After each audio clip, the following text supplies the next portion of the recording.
جب بھی دیکھیے قرآن کے اندر بھی جو لفظ آیا ہے نا باپ کے لیے آیا اب، اور اس کی جمع ہے آبا. اب جو ہے باپ کے لیے تقریباً 119 دفعہ آیا ہے، اور آبا جو جمع کے جو اس کے ساتھ ہے الفاظ کے وہ تقریباً 64 دفعہ جو ہے وہ قرآن کے اندر آیا ہے. دیکھیے ایک تو اب کے جو حقیقی معنی ہیں، یعنی جو ہمارا جو بایولوجیکل فادر ہوتے ہیں ان کو باپ کہا جاتا ہے، لیکن ایک مجازی معنوں میں بھی اب کہا جاتا ہے. مجازی معنوں میں مثلاً جیسے اب یا بابا جسے کہا جاتا ہے، بابا قوم ہے، جیسے قائد اعظم کو بابا قوم کہا جاتا ہے. مثلاً جو ہے طب کا جو بابا طب جو ہیں بقرات کو کہا جاتا ہے مثلاً. اچھا اسی طریقے سے ابو کا لفظ یہ بھی باپ کے لیے آتا ہے، ٹھیک ہے نا. تو یا مثلا بابا صحافت مولانا ظفر علی خان ہیں، اور اسی طریقے سے بہت سارے جو ہے وہ لوگ کہے جاتے ہیں. تو یہ مجازی معنوں میں.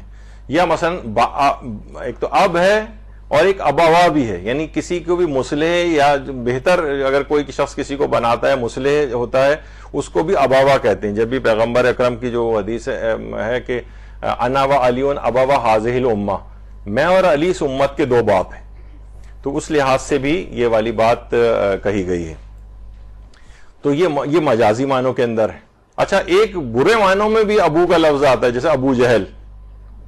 ابو جہل ویسے تو اس زمانے ابو الحکم کے نام سے مشہور تھا، حکمت کا باپ، لیکن پیغمبر کی بات کو انکار کر کے اس نے ایک جہالت کا جو ثبوت دیا تو پیغمبر نے اس کا نام ابو جہل قرار دے دیا. تو بہرحال ابو، اب، آبا، اس طرح سے یہ قرآن کے اندر بھی اس طرح کے الفاظ آئے. دیکھیے باپ جو ہے بے الف پہ کہا جاتا ہے. لوگ کہتے ہیں کہ بے سے بزرگی، اور الف سے ہے اساس، وہی آپ کی بنیاد ہے، اور پے سے ہے پیار و محبت. یعنی یہ تینوں چیزیں جب بنتی ہیں، بزرگی، بنیاد اور اساس اور پیار، تو یہ باپ بنتا ہے. اسی طریقے سے مثلا والد ہے، واو سے ہے ولایت، اولاد کے اوپر باپ جو ہے ولایت رکھتا ہے.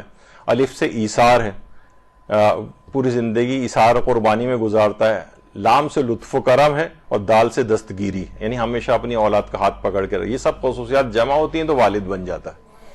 تو یہ سب چیزیں ہیں جو اس کو احساس کرنا چاہیے. جب بھی ہمارے مسلمانوں کے اندر ایک روایت آئی ہے کہ الوالد اوسط ابواب الجنہ، جنت کے درمیانی دروازے کا نام جو ہے باپ ہے. اب چاہو تو تم اس کو محفوظ بنا لو، اس کی خدمت کر کے، اس کو راضی کر کے اس جنت کے اس دروازے کو، یا اس کو ضائع کر دو، تمہاری مرضی. یعنی جنت کے درمیانی دروازے کا نام باپ ہے. الوالد اوسط ابواب الجنہ. تو بہرحال اتنے بڑے ایک دروازے کو آپ ہاتھ سے کھو کر اور اس طرح سے نہیں کر سکتے کہ اس کو ناراض کر کے اسے ہاتھ سے کھو دیں. والد کی جو تھوڑی بہت سخت گیری بھی نظر آتی ہے، ہم نے پہلے ذکر کیا، وہ آپ کے اپنے فائدے کے لیے ہوتی ہے. کہیں وہ تجاوز بھی کر جائے تو اسے نظر انداز کرنا چاہیے. ٹی وی ڈراموں کی دیکھیے ایک بہت بڑی نحوست ہے جو آج کل نظر آ رہی ہے. ٹی وی ڈرامے کیا ہیں آج کل؟ تو کچھ بھی نہیں، شادی شدہ خواتین کے معاشقے، پرانے عاشقوں کا آ جانا، پورے یعنی اور کوئی چیز ہی اس کے اندر نہیں. یہ فضولیات اور احمقانہ پن والے جو ڈرامے ہیں ان کو دیکھنے آپ بند کریں. اس کے اندر بھی اگر آپ دیکھیں تو جناب باپ کی جو ہے وہ بے توقیری نظر آئے گی. اولاد باپ کے اوپر چیخ رہی ہے اور جو ہے ماں کے اوپر چیخ رہی ہے، اور نوجوان یہ لوگ سب ان کا اثر ہوتا ہے. وہ سوچتے ہیں کہ وہ یعنی ان کے سب کانشیس میں وہ چیزیں جا رہی ہوتی، اس کا مطلب ہے چیخا جا سکتا ہے ان کے اوپر. تو یہ ٹی وی ڈراموں کی دیکھیے ایک بہت بڑی نحوست ہے، ان سے نکلنا چاہیے. یہ والدین کی بے توقیری سکھا رہے ہیں، تو یہ نوجوانوں میں نظر بھی آ رہی ہے. جبکہ ہم دیکھتے ہیں کہ کہا جاتا ہے کہ انسان کے 3 باپ ہیں. خود پیغمبر اکرم نے بات ارشاد فرمائی کہ باپ 3 ہیں. ایک تو ہے تیرا اصلی باپ جس سے تم پیدا ہوئے، تمہاری بیوی کا باپ یعنی سسر، اس کو بھی باپ کہا گیا ہے، اور تیرا وہ باپ جس نے تجھ کو تعلیم دی. اور یہ بھی کہا ہے مولا علی نے کہ تم اپنے والد اور استاد کی تعظیم کی خاطر اپنی جگہ سے اٹھ جایا کرو، اگرچہ تم اپنے زمانے کے بادشاہ ہی کیوں نہ ہو. یعنی وہ بھی اسی طرح سے باپ ہے، صرف بایولوجیکل فادر ہی باپ نہیں ہے بلکہ استاد بھی اسی طرح سے باپ ہے.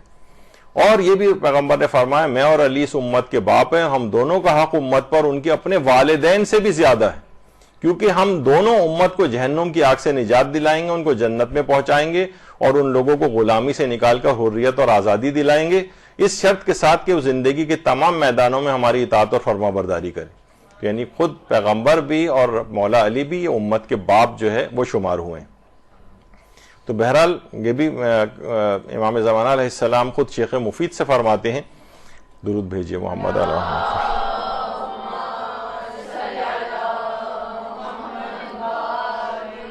کہ ہم نے تمہاری سرپرستی میں کوتاہی نہیں کی ہے، نہ ہی تمہیں بھلایا ہے، کیونکہ حضرت امیر فرما چکے ہیں امام ایک مہربان باپ کی طرح سے ہوتا ہے جو پریشانیوں میں بندوں کے لیے ایک پناہ گاہ ہوتا ہے، تو امام اپنے فریضے کو ایک بطور باپ جو ہے وہ پیش کر رہے ہیں۔